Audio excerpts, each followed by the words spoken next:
Chapter 1. The House of Shaws. My name is David Balfour, and my story begins one morning in June 1751. This was the day I left my father's house in Essendean for the last time. My friend Mr. Campbell was waiting for me. "I'll go with you to the river," said Mr. Campbell. We walked together down the road without speaking. After a while, Mr. Campbell asked, "Are you sorry to leave Essendean?" "I don't know, sir," I replied, "because I don't know where I'm going or what will happen to me. I've been very happy in Essendean, but I've never been anywhere else. My mother and father are dead now, and I'm going to find my future." Mr. Campbell told me that my father had given him a letter before he died. He said that it was my inheritance. "Here's the letter," said Mr. Campbell, giving it to me. "Your father told me to give you the letter and send you to the House of Shaws near Edinburgh. It's where your father came from, and he wants you to return there." The letter was addressed to Mr. Ebenezer Balfour, House of Shaws. Under the address was written, "This letter will be brought by my son David Balfour." I was surprised because I knew nothing about the House of Shaws. I was only 17 years old, and I felt scared about the new part of my life that was about to begin. Mr. Campbell said goodbye. I looked at Essendean for the last time, then I turned and walked towards Edinburgh and my future. On the morning of the second day, I came to the top of a hill. Below me, I saw the city of Edinburgh and the sea. There were ships on the sea. I saw a group of English soldiers, the redcoats, marching along the road. When I was closer to Edinburgh, I asked people for directions to the House of Shaws. Everyone seemed surprised when I asked about this house. At first, I thought it was because I looked very poor. But after a while, I thought that there was something strange about the House of Shaws. I began to worry. Before, I imagined a big house with rich relatives. Now it seemed that this was not true. What is waiting for me at the House of Shaws? I thought. There was only one way to find out. I walked on. Soon I saw a large house standing alone in the bottom of the next valley. It was the House of Shaws.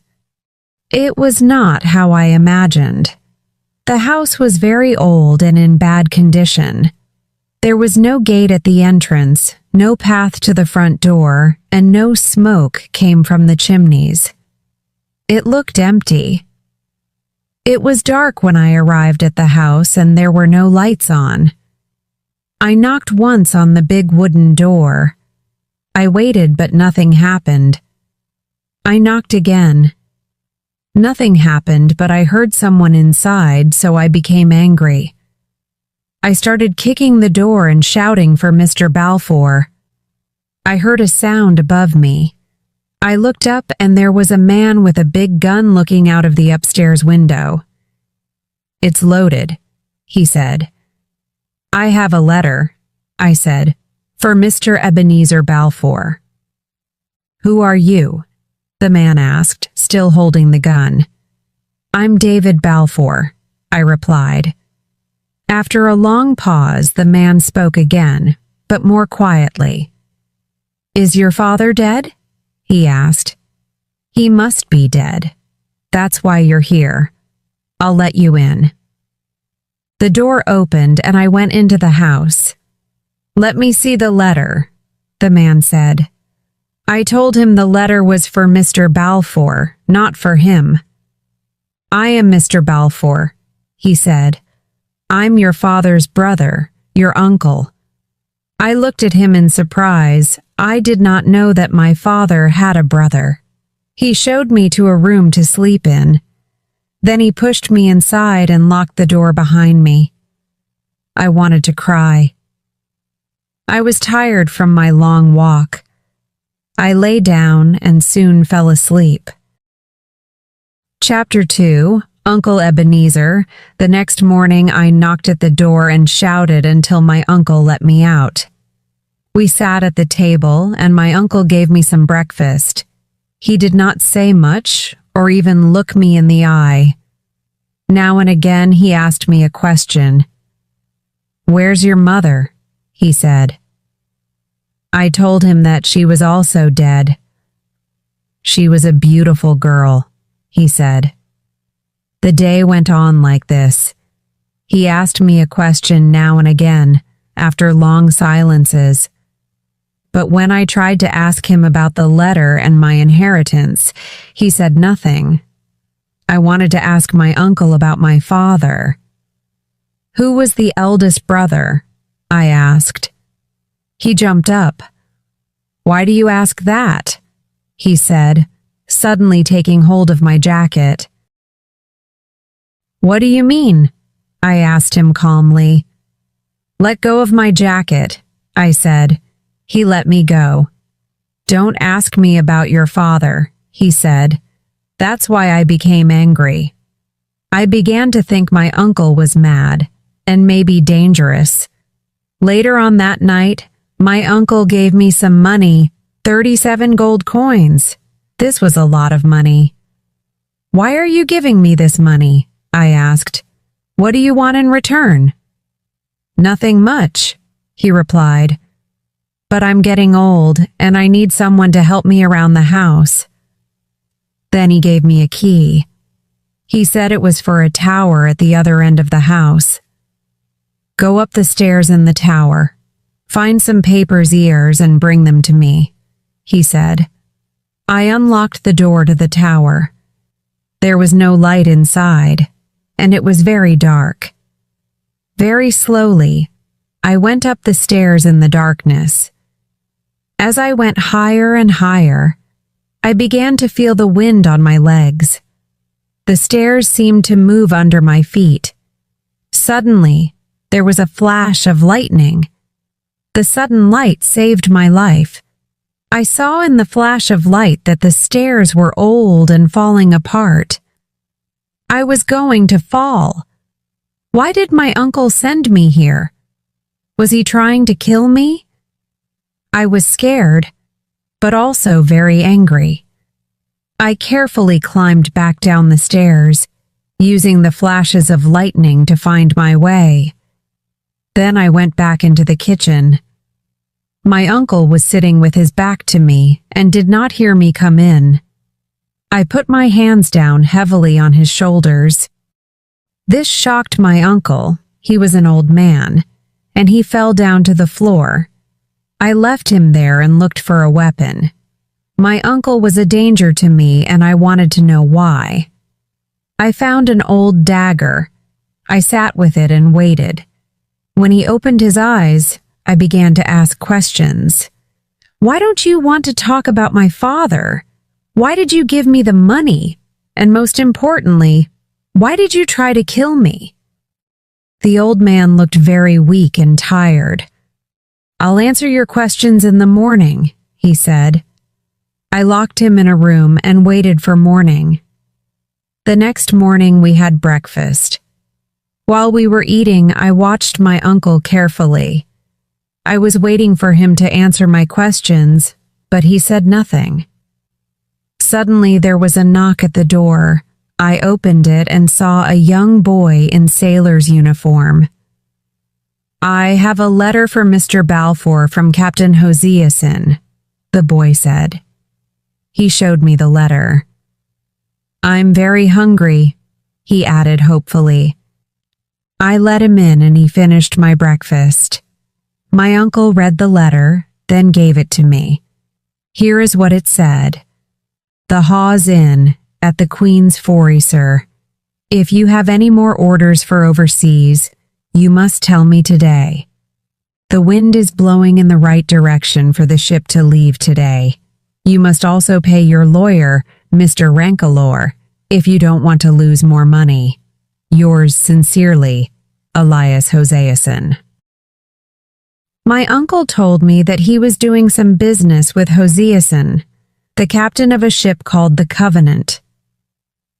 "Let's go and see him," he said. "And then afterwards we could visit Mr. Rankalore, the lawyer. He knew your father." I thought about this and decided to go. I wanted to meet this lawyer. Maybe he could answer my questions.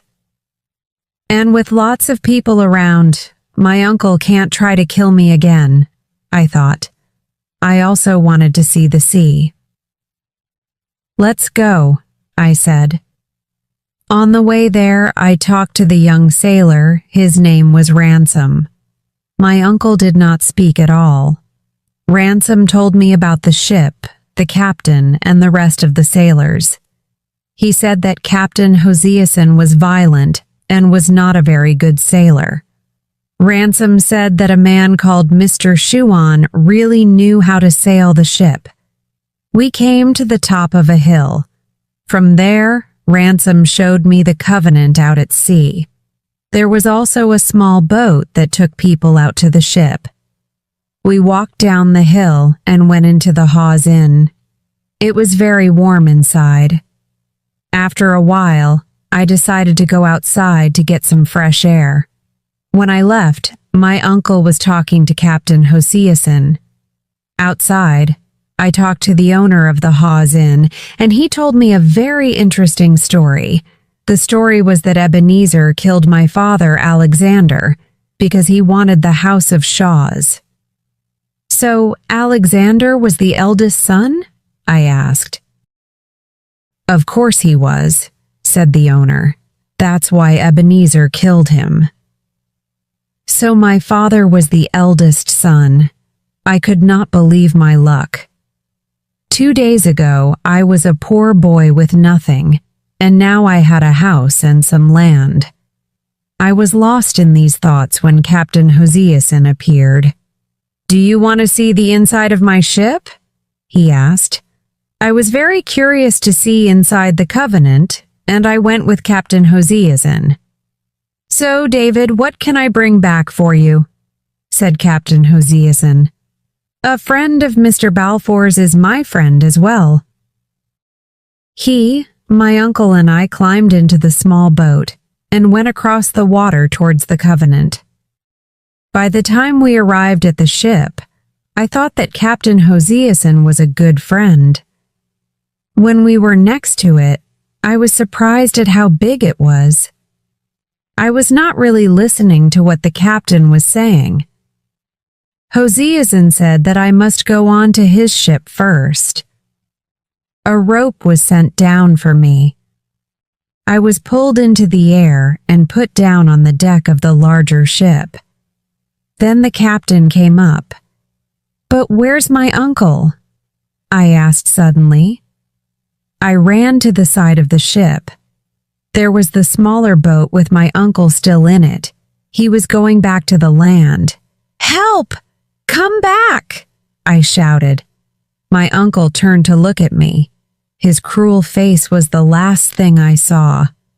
Someone's strong hands held me from behind, and I was hit on the head by something hard. Then everything went black. Chapter 3: Kidnapped. When I woke up, it was dark. My hands and feet were tied together with rope, and I was in great pain. I was very confused. I knew that I was somewhere inside the ship. It was going up and down with the movement of the waves. I felt seasick. 1. I fell asleep again, but not long afterwards, a small man woke me and held a light up to my face. I was very ill. My head hurt. I did not want to eat, and I had a fever. 2. The small man came back with the captain. "You must do something," I heard the man say. "He'll die if you leave him in here." Then the man, Mr. Riesch, cut the ropes and carried me upstairs. He put me at the front of the ship with the rest of the crew. Then everything went black again. I stayed here for many days and slowly got better. Ransom told me that the ship was going to America. At this time, white men were still sold as slaves in America. I was certain that this was my uncle's plan for me. He paid Captain Hosieson to sell me as a slave in America. Ransom then told me about the other men. Mr. Riek was a good man, except when he was sober. Mr. Shuan, the man that really knew how to sail the ship, was only dangerous when he was drunk. He often hit Ransom when he was drunk. One night, when Mr. Shuan was drunk, he killed Ransom. Captain Hosieson told me I had to do Ransom's job. I now had to stay in a different part of the ship with Mr. Shuan. In this part of the ship, they kept all the food, drink, and weapons. Later on, we all sat at a table. There was a bottle of brandy in front of Mr. Shuan. He put out his hand to take the bottle, but Mr. Riek stopped him. "You've already killed a boy because you were drunk," he cried. "Now stop." And he threw the bottle of brandy into the sea. Ma Shuan jumped up. He looked like he was going to kill for the second time that night, but Captain Hosieson stopped him.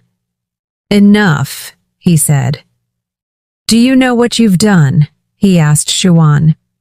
"You've murdered Ransom." Mr. Shuan seemed to understand. He sat down, covering his face with his hands. "Well, he gave me food on a dirty plate," he said quietly. The captain led Shuan to his bed. "Go to sleep," he said. Mr. Shuan lay down on the bed and started to cry. Now I was Mr. Shuan's servant, but I was happy to work because it stopped me from thinking too much about my situation. A week went by. The weather was not good for sailing, and we were not getting very far. I thought we were halfway across the Atlantic, but this was not true. We were still sailing south around the west coast of Scotland. One night it was very foggy. At about 10 o'clock, I was serving dinner to Mr. Riek and the captain. We heard a loud noise as the ship hit something. The two men jumped up and went to look. "We've hit a boat in the fog," someone said. The other boat sank to the bottom of the sea with all the crew except one man. This man was brought on to the Covenant. He was a small man. He wore good quality clothes and he had 2 guns and a sword. He and the captain looked at each other. The man told us that his name was Alan Breck Stewart. He was from Scotland, a Jacobite. He fought against the English a few years before. The English won, but their soldiers, the Redcoats, were still looking for Jacobite fighters. Alan Breck was trying to get to France and escape them. He asked Captain Hosieson to take him there. "France?" said the captain. "No, I can't do that, but I can take you back to Scotland for some money, of course." The captain sent me away to get some food for Alan Breck. When I came back, he was counting out some money on the table. The captain looked excited. "Give me half of those coins and I'll take you to Scotland," he said. Alan Breck put his money away. "I can't," he said. "The money is not mine, it's for my chief. I can't give much of it away, but I'll give you 60 coins if you take me back to Scotland. Take it or leave it." "Or I could give you to the Redcoats," said the captain. "That isn't a good idea. Those soldiers want this money too. They have to give it to King George. If you give me to the Redcoats, they won't let you keep any of this money." "Well, 60 coins it is. Let's shake hands." The captain left. I cut some meat for Alan Breck and put it in front of him. "So, you're a Jacobite?" I asked. Yes, he said. And you? I imagine you support King George? Not one or the other, I said, because I did not want to make him angry. There's no more brandy, he said. I want a drink for my 60 coins. I went to get the key to the brandy cupboard from the captain. It was still foggy outside. I saw the captain talking to Mr. Ria, and I heard what they were saying.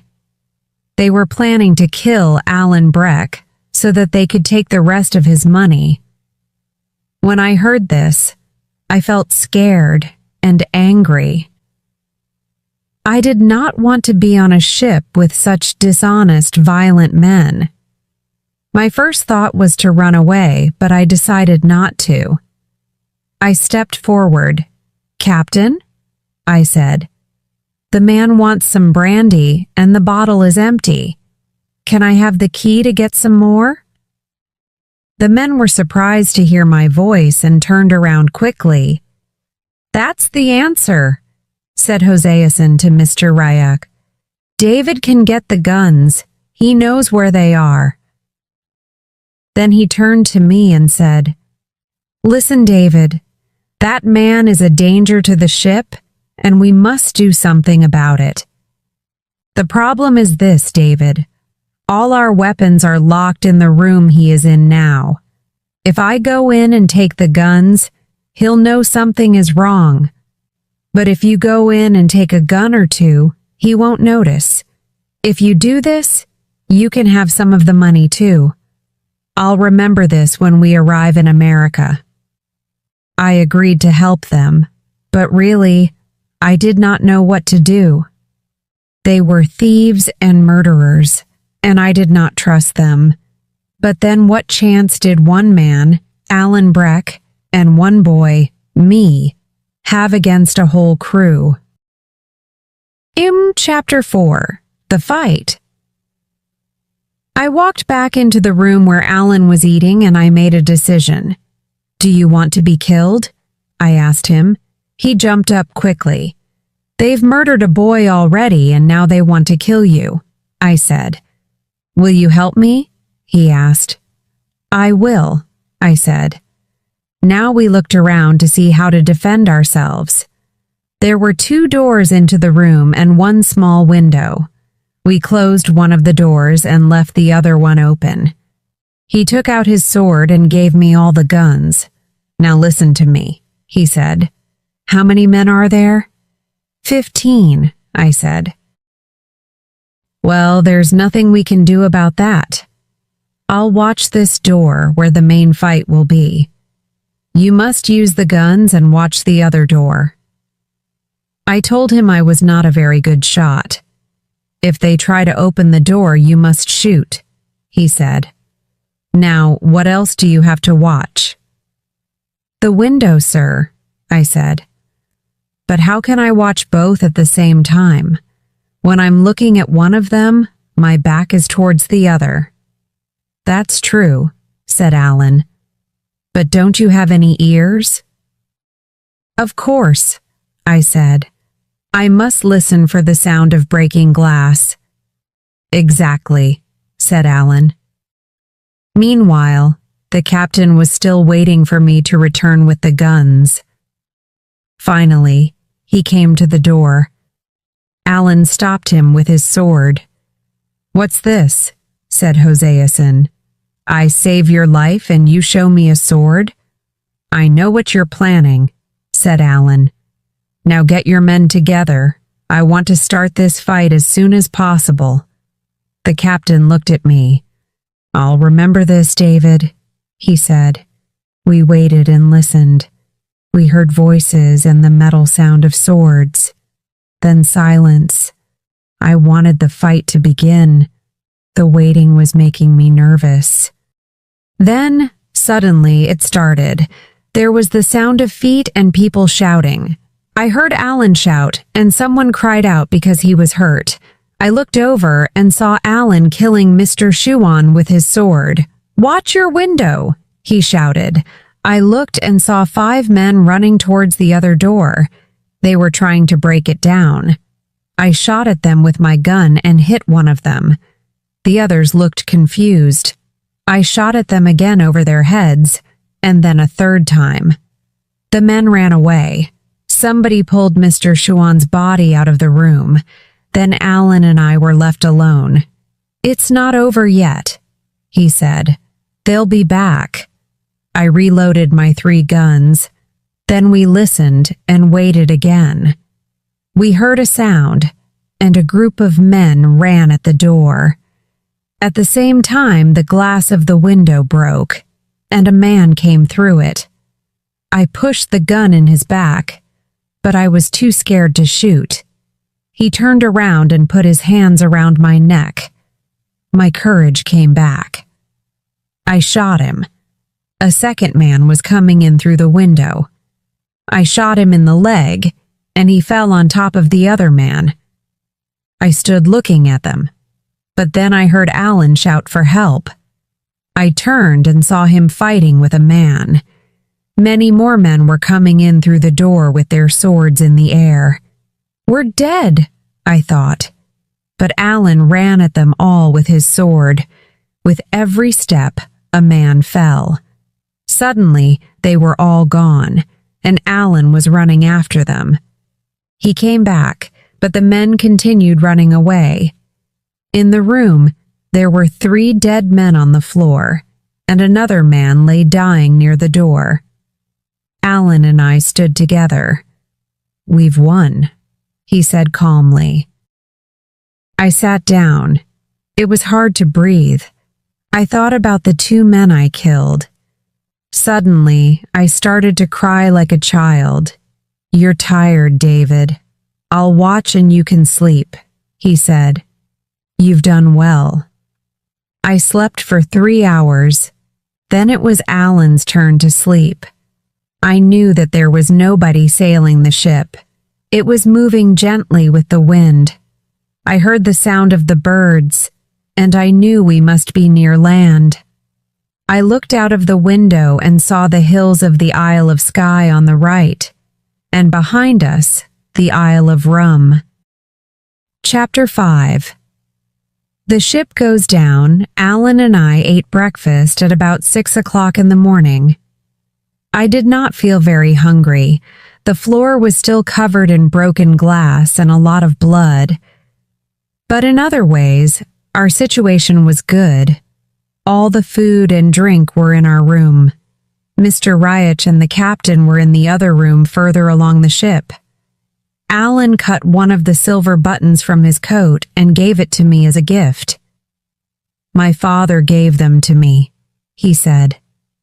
"Take one to remind you of last night. Anywhere you go and show that button, my friends will help you." Not long after, Mr. Riach and the captain came to talk to us. They looked very tired. "You've destroyed my ship," said the captain. "There aren't any men to sail it. We'll have to go back to Glasgow. But this coast is very dangerous for ships. You've killed the only man who knew how to sail it." "I've often sailed up and down this coast," said Alan. "I'll still give you 60 coins if you take me to Loch Linney." The captain agreed to this. They also agreed to exchange some brandy for 2 buckets of water. The captain and Mr. Riach were happy, and we cleaned up our room. When we hit Alan's boat, we were sailing through the Little Minch. At dawn, 2 days after the fight, we were near the Isle of Canna. The quickest way to Loch Linney was through the Sound of Mull, but the captain had no map of this part of the sea, and he was afraid of damaging his ship in this small channel of water. So we decided to sail down the west coast of Mull, around the south and up into the loch. This was a very pleasant time on the Covenant. The sun was shining, the wind was good, and the mountains on the islands were very beautiful. Alan and I listened to each other's stories during this time. But when I spoke about my friend Mr. Campbell, Alan said that he hated everyone with the name of Campbell. But he is a good man, I said. Why do you hate all Campbells? I asked him. Alan told me that the Campbells had killed people from his family, the Stuarts. They then took their land from them too. Alan then had to join the English army to make some money. I was very surprised at this because Alan's Scottish family history was so important to him. But then I deserted, he said. And now if the Redcoats find me, they'll kill me. So you're a Jacobite and a deserter from the English army? Why are you back in Scotland? Surely it's too dangerous, I asked. I miss my friends and my country, he replied. But I also take money from the people in Scotland to their chief, Ardshiel. Ardshiel now lives in France, but he wants to return to Scotland. He wants to win back his land for his followers. Ardshiel's half-brother James gets the money from the people and I take it to Ardshiel in France. So the Highlanders pay twice to use their land? I asked. Once to King George of England and once to Ardshiel? That's right, said Alan. When the Highlanders lost to the English at Culloden, Ardshiel had to run away and hide. The English took away all his power and his land. They also took away the weapons from the Highlanders. A Campbell called the Red Fox works for King George. He gives the king the rent from Ardshiel's land. But the people still love their chief and continue to give him money. The English can't stop that. But when the Red Fox heard about the money they were paying to Ardshiel, he became angry. And then what happened? I asked. Well, David, he said, the Red Fox wants Ardshiel to die. So he made all the Stuarts leave their homes. Now I'll find the Red Fox and kill him. Alan was very angry now, so I decided to talk about something different. How did you escape the Redcoats? They are all over Scotland. It's easier than you think, he said. If you know the countryside well like I do, you can hide from the soldiers, and there are always friends to help you. It was late at night, but because it was summer, it was still quite light. The captain came in, looking very worried. He wanted Alan to sail the ship. We went outside and looked at the sea. On one side of the ship, we saw something that looked like a fountain. What's that? Asked the captain. Alan told him it was the sea hitting some rocks. Then we saw more fountains. There were rocks under the water everywhere. It was very dangerous to sail the ship without a map to show us where the rocks were. Alan thought that there were fewer rocks closer to the land.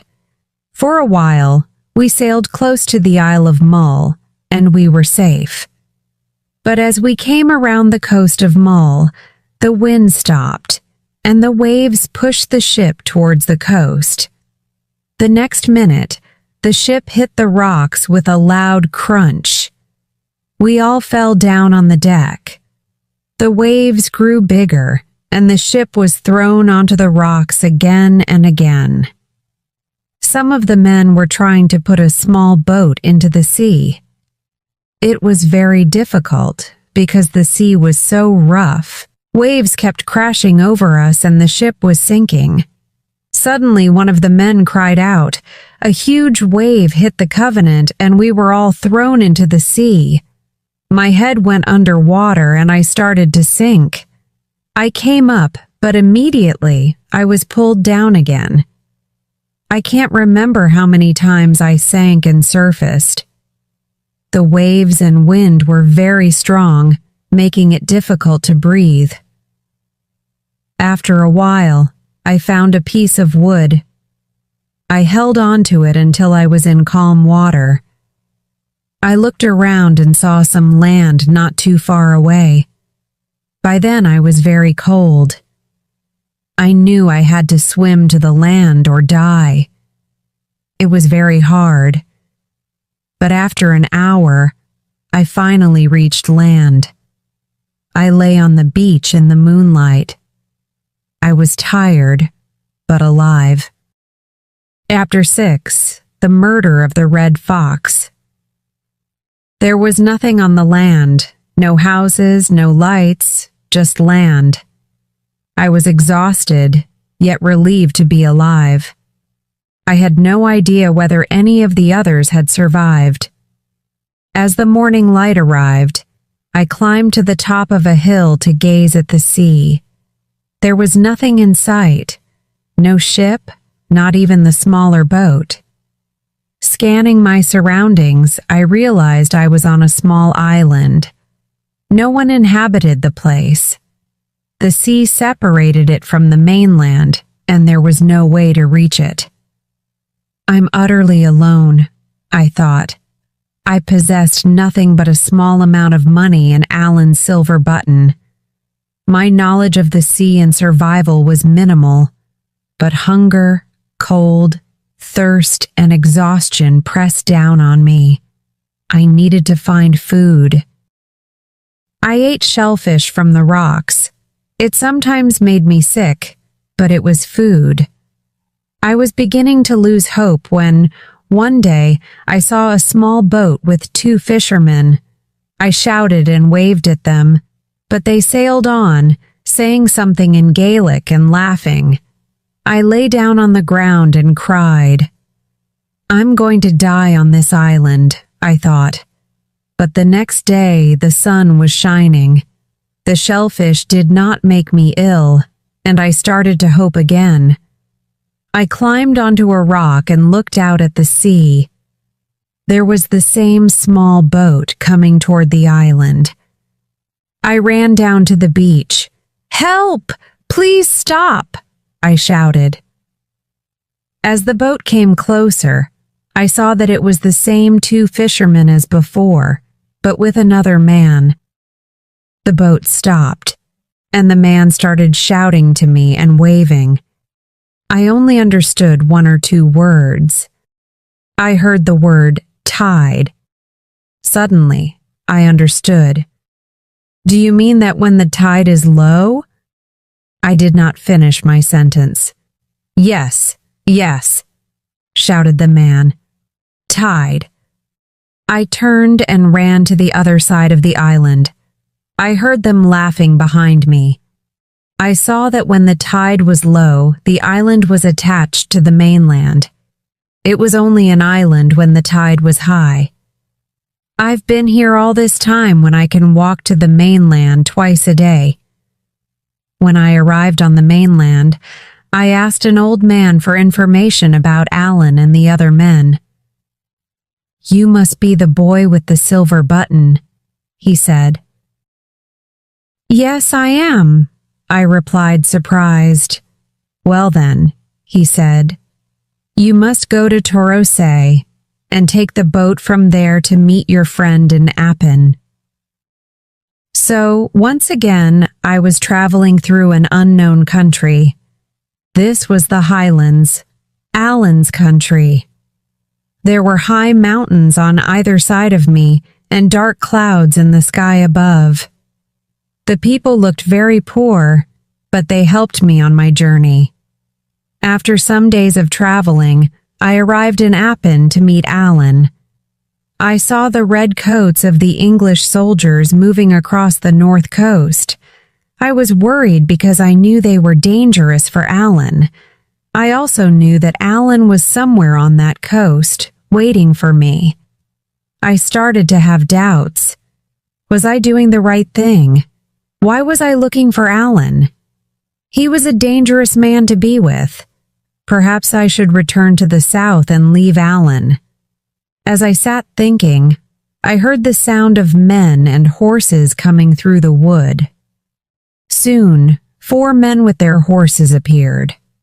The first man had red hair and looked important. I knew immediately that he was the Red Fox. From their clothes, the others looked like a lawyer, an army officer, and a servant. When I saw these men, I made my decision. I must find Alan, I thought. When the Red Fox was close, I asked him the way to Aucharn, a nearby village. "Who are you?" he replied. "And why are you so far from your home country?" He knew from my voice that I was not from this part of Scotland. "I'm an honest supporter of King George of England," I told him. "I'm not dangerous." The Red Fox did not believe me. "We'll wait for the soldiers," he said. He turned to look at the lawyer. As he turned, there was the sound of a gunshot from higher up the hill. At the very same moment, the Red Fox fell to the ground. "I've been shot!" he cried. "I'm dying!" The lawyer held the dying man in his arms. The Red Fox looked from the lawyer to his servant. There was fear in his eyes. "Take care of yourselves," he said to them. He sighed. Then his head fell forward. He was dead. The lawyer put him down on the road. This woke me from my shock. "The murderer! The murderer!" I cried, and began to climb the hill. After a few minutes, I saw the murderer moving away, not far in front of me. He was a big man, with a black coat and a large gun. "I can see him!" I shouted. The murderer began to run.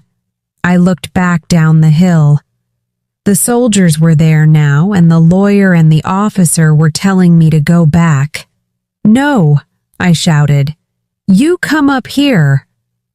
"I'll give you 10 pounds if you catch that boy," shouted the lawyer. "He's working with the murderer. He stopped us and started talking while the murderer killed the Red Fox." Chapter 7. The Long Journey Home. I was confused. Things were changing so quickly I did not know what to think. The soldiers began to climb the hill after me. "Come in here among these trees," said a voice nearby. I did what the voice said and heard gunshots going through the air past the trees. Just inside the trees was Alan Breck. He said nothing except, "Run!" He started running across the mountain, and I followed him. After a while, we stopped running. "This is serious," Alan said. "Do as I do for your life." At the same speed, we ran back across the mountain, but a little higher. Finally, we stopped behind some trees.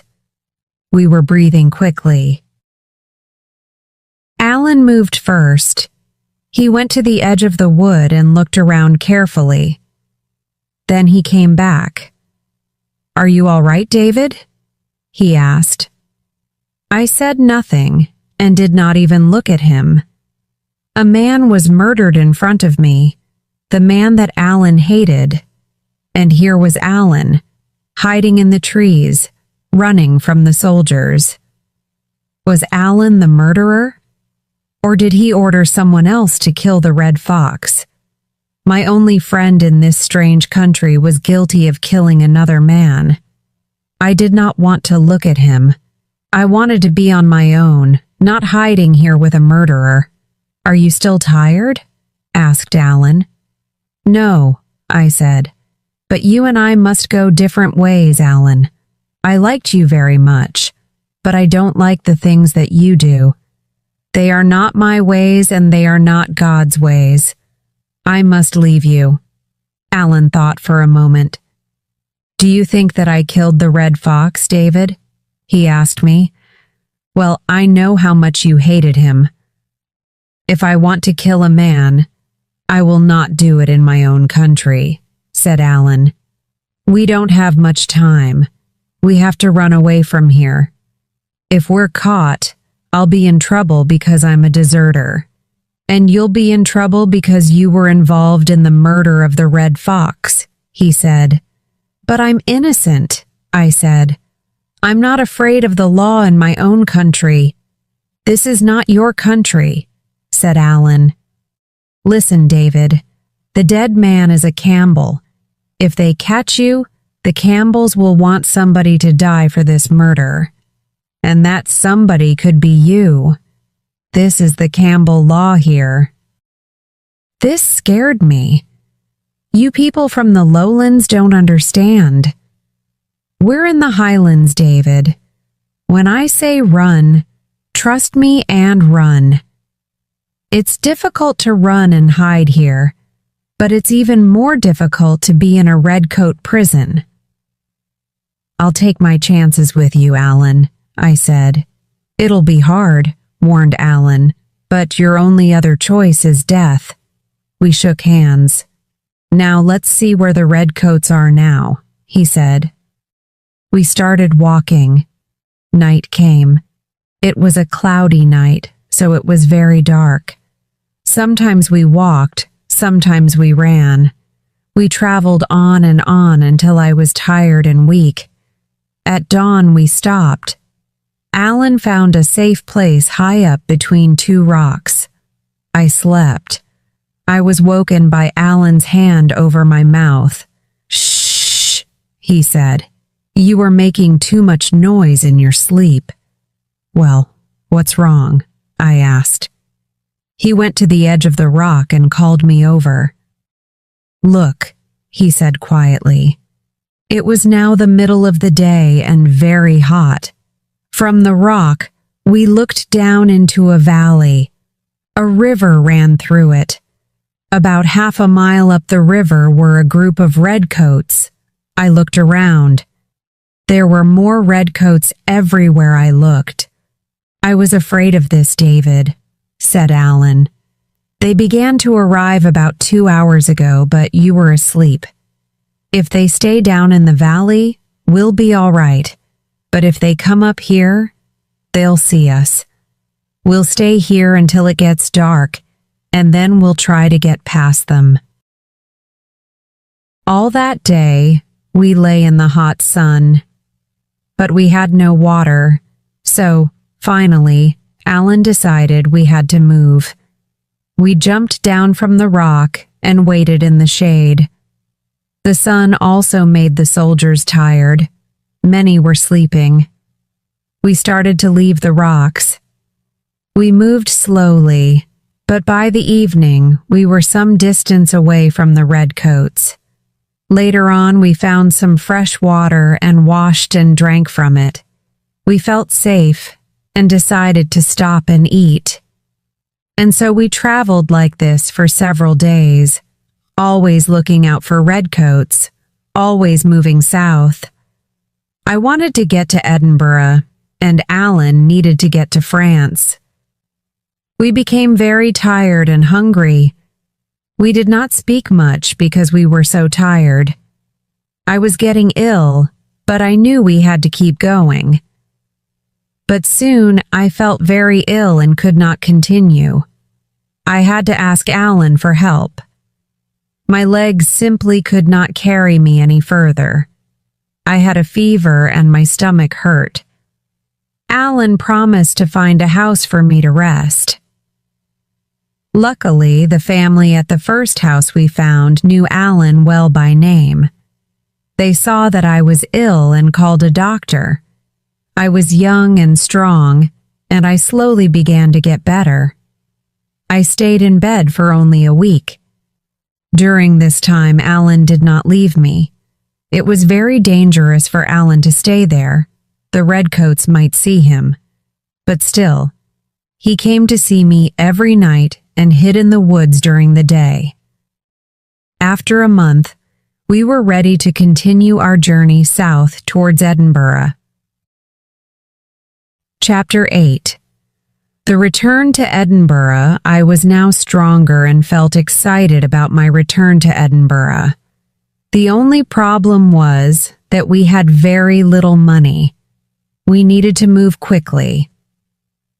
We arrived at the River Forth. We then had to decide how to get across it to Edinburgh. There were still a lot of soldiers there to get past. Luckily, Alan found a boat to take us across the water to Queensferry, near Edinburgh. Morning came, and now I had to find Mr. Rankelor, the lawyer. I needed to speak to him about my father and my inheritance.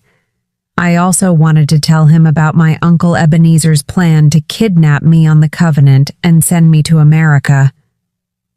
Alan was going to wait until sunset to meet with me again. If everything goes well with Mr. Rankelor, I can give you the money to help you get to France, I told Alan. Soon I was in Queensferry, looking for Mr. Rankelor's house. Only now did I begin to have doubts. Will I find the house? Will Mr. Rankelor believe me? Perhaps he won't want to help me.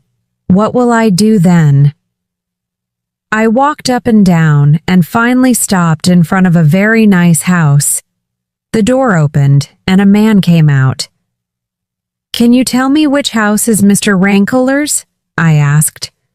"Well," said the man, "it's the house I've just come out of. I am Mr. Rankelor." "Well, sir," I said, "can I speak with you?" "But I don't know your name or your face," said Mr. Rankelor. "Who are you?" "My name is David Balfour, sir," I said. "David Balfour?" he said, sounding surprised. We went inside the house. "How can I help you?" he asked. "I am the son of Alexander Balfour. Mr. Ebenezer Balfour is my uncle. I believe that the House of Shaws is my inheritance," I said. And so we talked. He told me about events in Edinburgh and all the lies that my uncle had told about me. I told him everything that had happened to me. When I mentioned Alan's name, he stopped me. "It's probably a good idea to call your friend Mr. Thompson. It's for his own safety," he added. Mr. Rankelor gave me some clean clothes. Then we talked again. He told me the story of my father and Uncle Ebenezer. The two brothers fell in love with the same woman. After a lot of fighting, the lady rejected both of them. After more arguing, they made a decision. They decided that one brother could have the lady and the other brother could have the house. "It was a bad decision for everyone," said Mr. Rankelor. "Your mother and father lived and died poor, and your Uncle Ebenezer was hated by everyone. He became selfish and dangerous, as you have seen for yourself." "And so," I asked, "what is my position now?" "Well, the law says that the house is yours," replied the lawyer. "But I think your uncle will fight you for it. Listen, your uncle paid Captain Hosieson to kidnap you, right? We need to show that your uncle was responsible. If we can do this, he'll have to give you the house." At this point, I began to think of a plan. I told Mr. Rankelor, "But do I have to meet your friend Mr. Thompson?" he asked. "I think so, sir," I said. He asked me many questions, but I saw that he liked my plan. In the end, he agreed to it. At around sunset, we left the house. We met Alan and walked down to the House of Shaws. Alan knocked on the door. Mr. Rankelor and I hid nearby. My uncle came to the door. "Who are you and what do you want?" he said. "Who I am is not important," said Alan. "I have to talk to you about David." Alan told my uncle that he had locked me up in a room. "The law says that this is David's house, but I can help you. I know that you have money. You must either pay me to kill David or pay me to keep him away from you. You choose." "How much do I have to pay?" asked my uncle. "How much did you pay Hosieson?" Alan asked. He's my partner, you know, so don't lie to me. Well, I don't care what Hosea told you, but I gave him 20 pounds. That's the truth. But he was going to sell the boy in America as a slave to get more money for him, said my uncle. Mr. Rankeeler stepped forward. Thank you, Mr. Thompson, he said. That will do nicely. Mr. Balfour, you have admitted to the kidnapping of your nephew, David Balfour. Shall we go inside? I think we need to discuss a few things. And so finally my uncle had to give me my inheritance, the House of Shaws. Now it was time for Alan to continue his journey. We both felt very sad. He was a very good friend to me, and we had been through so much together. As we walked along, we did not speak. I gave him the few coins I had with me so that he could get something to eat on his journey. He held out his hand. Well, goodbye, he said. Goodbye, I said. I held his hand tightly, let go, and walked away. My adventures with Alan were over, and a new life was about to begin.